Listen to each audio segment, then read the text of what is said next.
আসসালামু আলাইকুম, সবাই কেমন আছেন? আশা করি সবাই ভালো আছেন। একজন আমাকে কমেন্টস করে জানিয়েছেন যে তার ঘুম হয় না, রাত ২টা-৩টা বেজে যায় তবুও ঘুম আসে না। তো কি করলে আসলে স্বাভাবিক ঘুম ধরে যাবে এবং একটা ফ্রেশ ঘুম হবে? চলুন আজকে আমি ২টা টিপস বলে দিব। এই ২টা টিপস যদি আপনারা ফলো করেন তাহলে যতই যাদের ঘুমের সমস্যা থাক না কেন অবশ্যই হয়ে যাবে। সেটা কিশোর থেকে বৃদ্ধ বয়স পর্যন্ত সবাই যদি ফলো করে অবশ্যই তাদের ঘুম আসবে। টিপস ২টি কি? দেখুন, একটা হচ্ছে শ্বাসের ব্যায়াম এবং সাথে আরেকটা জিনিস ব্যবহার করতে হবে। শ্বাসের ব্যায়ামটা কি? দেখবেন অনেক সময় অনেকেই দুশ্চিন্তায় থাকে বা খুব ডিপ্রেশন, তার মধ্যে একটা বিষণ্ণতা কাজ করতেছে এবং এত বেশি দুশ্চিন্তা করে যে সে এত বেশি চিন্তিত যে কি যেন সারাক্ষণ ভাবতেছে। তো তখন সে কি করে? বড় একটা নিঃশ্বাস ছেড়ে দেয়। তো আমরা অনেকেই বলি, "কি এত ভাবছেন আপনি যে এত বড় নিঃশ্বাস ছেড়ে দিলেন?" কিভাবে ছেড়ে দেয় সেটা দেখুন, আমি দেখাচ্ছি আপনাদেরকে। মানে একটা দুশ্চিন্তা আপনাকে রিল্যাক্স, ব্রেনটা আপনাকে রিল্যাক্স করার জন্য, সেই দুশ্চিন্তা থেকে একটু দূরে রাখার জন্য কিন্তু এভাবে শ্বাস নিতে সাহায্য করে এবং শ্বাসটা ছেড়ে দিতে সাহায্য করে। তো ঠিক তেমনভাবে আপনারা যখন ঘুমানোর প্রিপারেশন হয়ে যাবেন, অবশ্যই তার ২-১ ঘন্টা আগে আপনারা হাতে থাকা স্মার্টফোন, টিভি, মানে যেগুলো আছে আপনারা ব্যবহার করেন ঘুমানোর আগে, যেগুলো লাইট রিফ্লেকশন হয় চোখে, সেগুলো বন্ধ রাখতে হবে। তারপর যখন আপনি ঘুমাইতে যাবেন, তখন আপনার করতে হবে কি? আপনি অবশ্যই শুয়ে থেকে করবেন। কারণ বসে থেকে করলে অনেক সময় মাথা ঘুরে যেতে পারে। তো আপনি শুয়ে থেকে কি করবেন? মানে আপনার দুশ্চিন্তার যে শ্বাসটা এইভাবে নেবেন।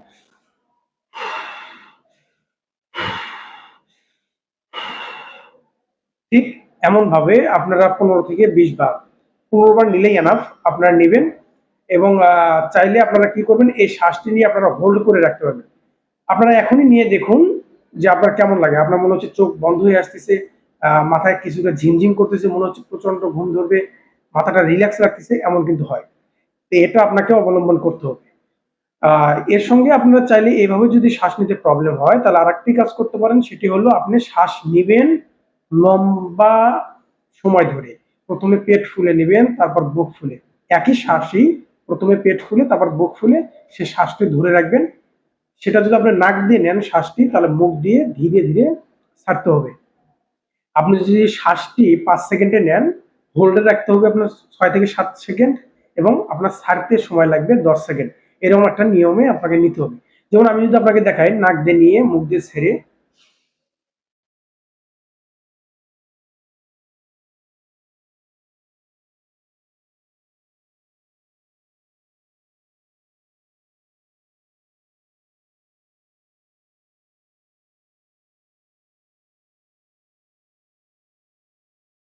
ঠিক এমনভাবে আপনাকে শ্বাস নিতে হবে। এবং আপনি যখন এটা কন্টিনিউ করবেন ১০ থেকে ১৫ বার, তখন আপনার ব্রেনতে আপনার পর্যাপ্ত পরিমাণে অক্সিজেন চলে যাবে, ব্রেন রিল্যাক্স হবে, দুশ্চিন্তা মুক্ত থাকবে। আপনার যে কারণে ঘুম আসতেছে না সেটা দূরীভূত হয়ে যাবে। আশা করি আপনার ঘুম ধরবে।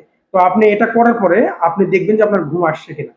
তো আপনি একটা জিনিস ফলো করতে পারেন, সেটি হলো আপনি যখন এই শ্বাসের ব্যায়ামটা করবেন তারপরে আস্তাগফিরুল্লাহ, আস্তাগফিরুল্লাহ এটা পাঠ করতে পারেন। তো শয়তান কি করে জানেন? আপনি যখন আস্তাগফিরুল্লাহ পাঠ করবেন, আল্লাহর কাছে ক্ষমা প্রার্থনা করবেন, তখন শয়তান এখানে বাধাগ্রস্ত দিবে এবং ও যেভাবেই হোক আপনার চোখে ঘুম এসে দিবে যেন আপনি এটা পড়তে না পারেন।